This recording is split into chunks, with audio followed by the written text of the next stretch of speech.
For the first time in its near century of existence, the Federal Reserve has held a press conference after a two-day meeting on the outlook for the U.S. economy.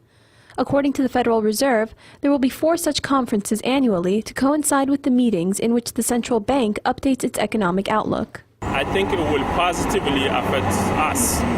It will positively affect Americans because it helps us to be more informed. We have these huge debates in Congress over various tax and spending bills, which in most cases don't really have that much impact, whereas here the Federal Reserve Board could raise rates and slow the economy, keep millions of people from getting jobs. People have no idea about that. So this isn't going to solve that problem overnight, but it's certainly a step in the right direction. The Fed should be accountable to the public. According to Dean Baker of the Center for Economic and Policy Research, one of the reasons the Federal Reserve and its chairman Ben Bernanke have decided to hold these press conferences is to bring awareness to the general public of the high unemployment rate which Bernanke is trying to lower against the wishes of others in the Fed. But he's been relatively expansionary in trying to deal with the problem of high unemployment. He has a lot of people in the Fed who are pushing very much the other way, who are yelling about inflation. And my guess is that he hopes to get sort of the public on his side by saying, look, we have 8.8% unemployment. We have to be aggressive in trying to fight that, and that means having expansionary monetary policy. For many Americans, unemployment persists as a major problem.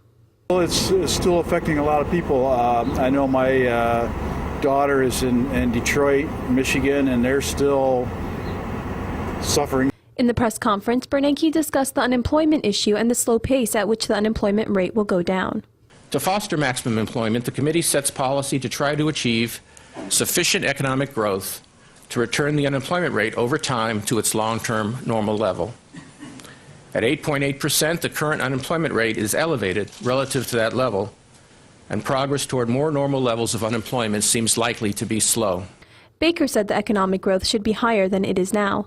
If you want to bring the unemployment rate down rapidly, you need growth on the order of 5, 6, 7%. That's actually what we had. If you go back to coming out of our last severe recession, the 81-82 recession, we had several quarters where the economy was growing over 6% annual rate. Same thing in the mid-70s.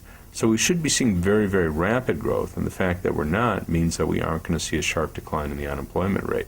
Future conferences open to the media are expected to bring a better understanding of Wall Street's dealings to the general public. For the average American, this will hopefully mean understanding economic policy on the level that affects them. Marja Nasi, Press TV, Washington.